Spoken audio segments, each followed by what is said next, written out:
तो योगी राज ने उसको उपदेश दिया, बेटे रोट तेज कर लो। बोले क्यों? एक रोट खा करके अपना जीवन दिन निकाल लेना। तो मित्र अब इतना उसने तो कर लिया, आज भी लोग करते हैं। बोले 1 किलो आटे का 1 रोट बना डाला। अब 1 किलो आटे का जब रोट बनाएगा उसका पेट तो पूरा भर ही जाएगा, कोई बात नहीं है। तब भी उसने रोट तीज किया। अब प्रश्न है, अब रोट तीज के दिन उसने मोटा रोट बनाया, लेकिन उसमें घी नहीं होगा तो अंदर जा नहीं सकता। कितनी मोटा रोट हो, झांझरे जी, कितनी मोटा रोट हो, लेकिन उसमें घी नहीं हुआ तो अंदर जा नहीं सकता है। कितनी मोटा रोट हो और कितनी मोटी बाटी हो, पर घृत नहीं है तो अंदर जा नहीं सकती है। ऐसे ज्ञानियों, कितनी ऊंचे ऊंचे पहाड़ों को तुम चढ़ लो, अंदर में श्रद्धा का घी नहीं है तो मेरे मित्र वो भक्ति अंदर जा नहीं सकती है।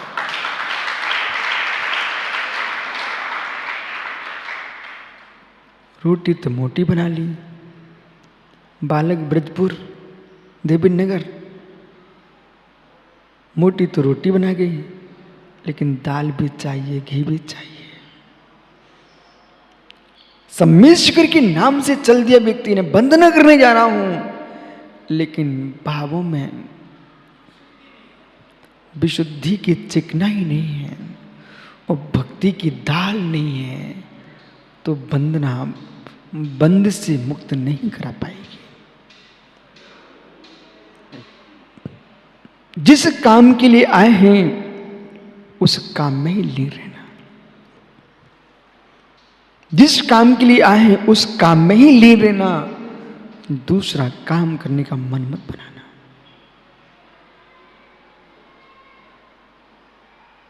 विष्णु पंजीरी खा खा करके लोग वंदना कर लेते हैं और तुमको 4 बार नाश्ता चाहिए, कैसे बंद कटेंगे? बेटा पंजीरी खा खा के बुंदेलखंड के श्रावकों से पूछो।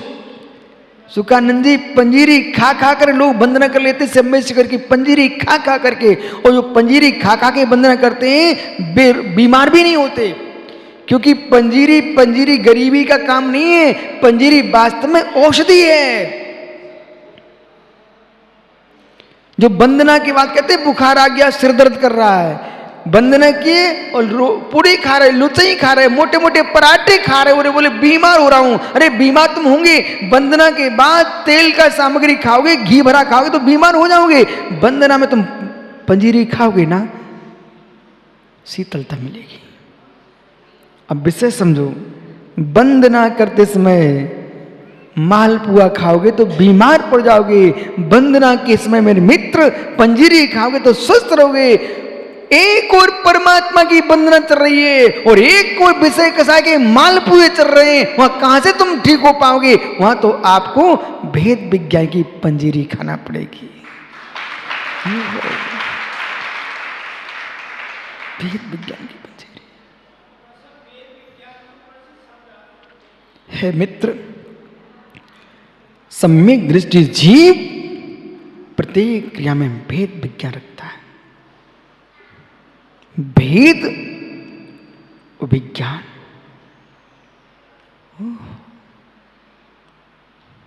ये क्या है? अंकुर, ये क्या दिख रहा है आपको? पेंसिल है। एक विज्ञान है आपके पास, ये पेंसिल है, ये पेंसिल ही है, विशुद्ध सागर तो नहीं है ना, ये भेद है। पेंसिल में और विशुद्ध सागर में तुम भेद करके देख रहे हो, ये भेद विज्ञान है। ऐसे मित्र देह में आत्मा में भेद करके देखो, विषय कसाय में भेद करके देखो, मेरे मित्र पर पदार्थों में भेद करके देखो। क्रिया होने पर भी श्रद्धा में बैठा हुआ है, मेरी मैं हूं, परवस्तु है, ऐसा अंतरंग घोर निर्णय जिसका है, उसका नाम भेद विज्ञान।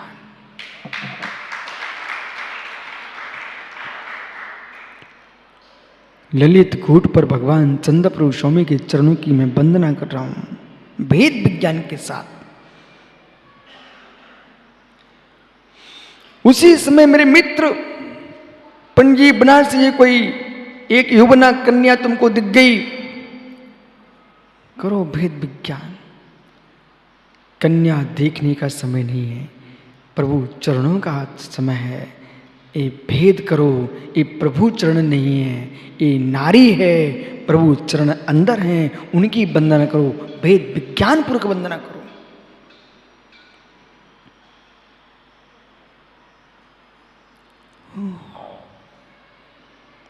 परिणाम खोटे होने लग गए। खोटे भावों को देख करके भावों से कहो मैं भिन्न हूं, ये भाव भिन्न है। इन भावों में उलझ करके मैं अपने भव का नाश नहीं करूंगा। भेद विज्ञान, भेद विज्ञान। किस किस को देख करके कैसे कैसे परिणाम किए हैं जीव ने। जहां भगवान दिखना चाहिए था वहां दूसरे के चेहरे दिख रहे थे, वंदना में नहीं था भेद विज्ञान।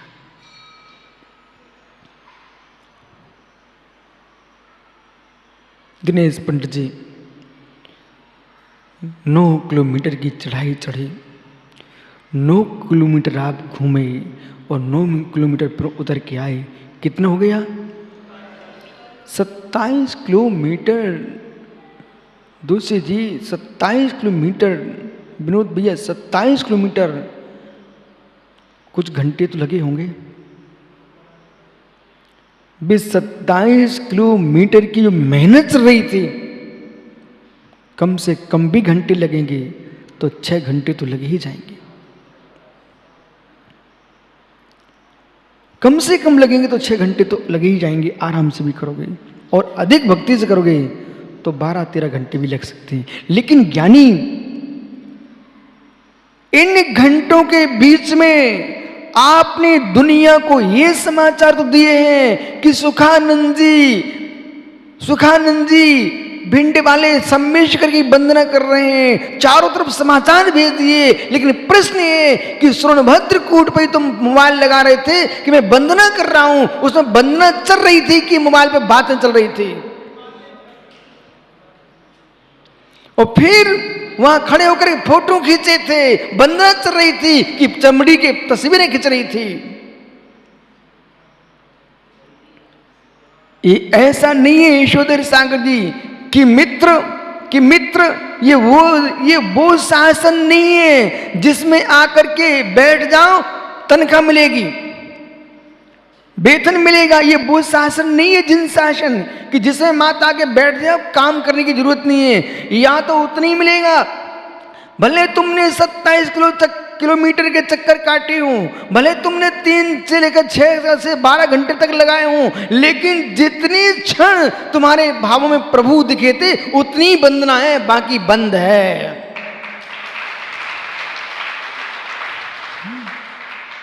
रास्ते में झाड़ियां भी देखी थी, चट्टानों का दृश्य भी देखा था। ओ शास्त्री सुन मित्र, क्या क्या नहीं देखा। वहां बंदरों के खेल भी देखे थे, वहां भीलों से बातें भी की थी, डोली वालों से झगड़ भी बैठे थे, मोटरसाइकिल से तुम कर रहे थे कितना लोगे कितना दोगे। मेरे मित्र सब वंदना चल रही थी क्या?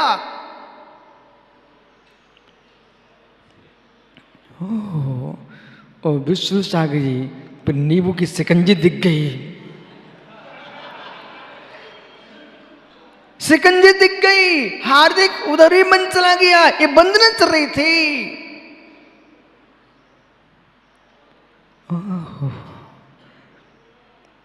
इसलिए अब मैं बहुत अच्छे से कह सकता हूं पीयूष, एक बार जब राजीव गांधी जीवित थे, उन्होंने कहा कि जब मैं अपने देश को 1 रुपए देता हूं तो जिसके लिए पहुंचना था उसको 10-5 पैसे मिलते हैं। ये बात सत्य है, बोला था ना। ऐसा नेताओं को मालूम रहता है, लेकिन बेचारे करेंगे क्या। ऐसे तुम जब 27 किलोमीटर घूमते हो और 27 किलोमीटर पूरे प्रणाम में विशुद्ध हो जाए तो कितना कर्म की निर्जा होगी। लेकिन 27 किलोमीटर में मां तुमको फल आधे किलोमीटर का भी मिल जाए, वो बहुत बड़ी बात है।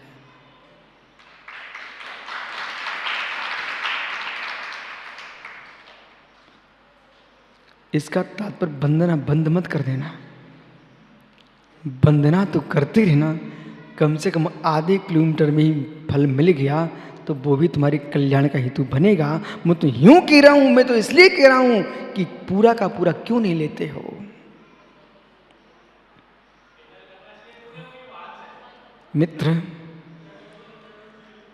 मित्र ना पैदल करना, ना बांध से भावों से करना चाहिए।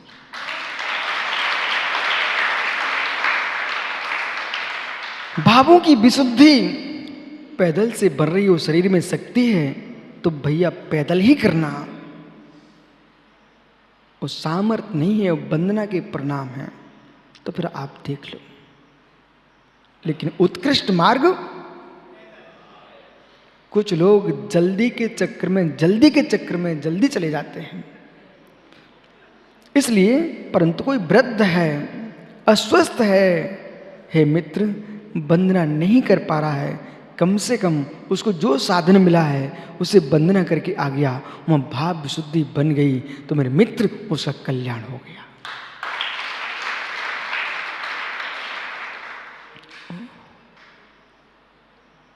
निर्गंत मुनि भी वंदना करते हैं, निर्गंत मुनि भी वंदना करते हैं, वे निश्चय वंदना भी करते हैं और व्यवहार वंदना भी करते हैं। क्यों करते हैं? आज वंदना क्यों करते हैं, एक गाथा सूत्र में इसका उत्तर दिया है। जम किंच भी,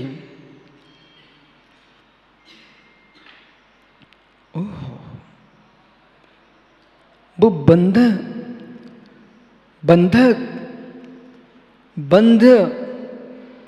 बंधक की अपेक्षा से बंदनीय और बंधक श्रेष्ठ है। ये योगीश्वर बधिक नहीं है और बद्ध नहीं है, बंदनीय है, बंधक है।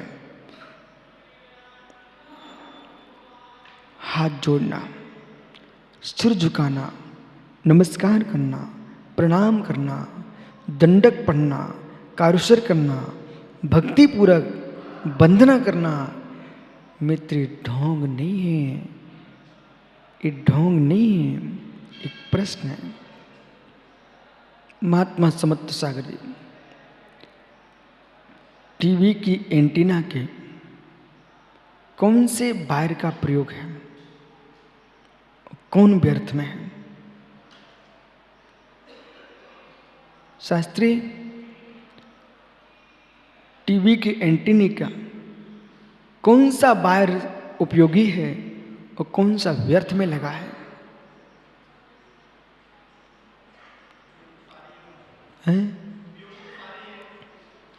कि छतरी उपयोगी है? सही उपयोगी है। मित्र, ये अतुल मुमुक्षु से कह देना कि भैया छत के ऊपर जो छतरी लगी है वो टेलीविज़न के लिए, उसमें जितने तार हैं, जितने उसमें खम्मा लगा हुआ है, छतरी लगी है, ऐसा कोई भी वायर नहीं है जो उपयोगी ना हो। लेकिन मुख्य रूप से जो देखते हो वो तुम टेलीविज़न को देखते हो, छतरी देखने नहीं जाते हो। पर देखने क्या आते हो? टेलीविज़न, टीवी देखते हो। ऐसे ज्ञानी जो दिख रही है तुम्हारी ये टीवी के अंदर की पर्याय बाहर दिख रही है, परंतु विश्वास रखो, चाहे हाथ जोड़ो, चाहे सिर टेको, चाहे प्रणाम करो, चाहे कारुसर करो, भक्ति पाठ करो, जैसी भी तुम वंदना कर रहे हो, इसमें एक भी अनुपयोगी नहीं है। जैसे टीवी के वायर सभी उपयोगी हैं, ऐसे भक्ति के पूरे कार्य उपयोगी हैं। तभी मेरे मित्र तुम्हारे अंदर सिद्धों का चित्र झलकेगा। विराजो, एक बार ऐसे दृष्टि चलेगी ना भगवान के ऊपर, वो भी कार्यकारी है। धोखे से भगवान पर दृष्टि चली गई ना, वो भी कार्यकारी है।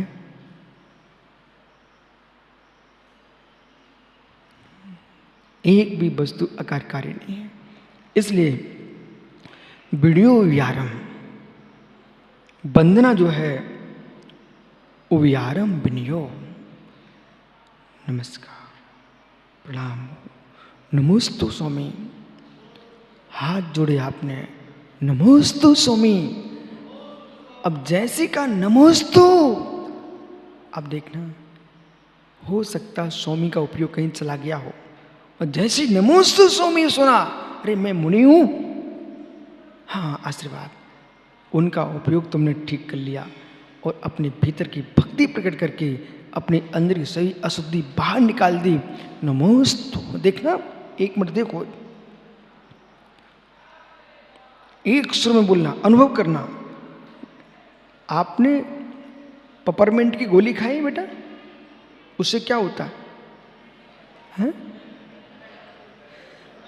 मुख में रखते ही क्या होता, यहां से लेकर यो पूरे क्या होता, ठंडक मिलती है। अब देख बालक, सभी ज्ञानी लोग हो, ये नमोस्तु को तुम देखना, पेपरमिंट की गोली जैसे कैसे अंदर जाता है। नमोस्तु। सलेस वेदन करो, बोलो जोर से, नमोस्तु स्वामी, नमोस्तु स्वामी, इतना बोलो, नमोस्तु स्वामी।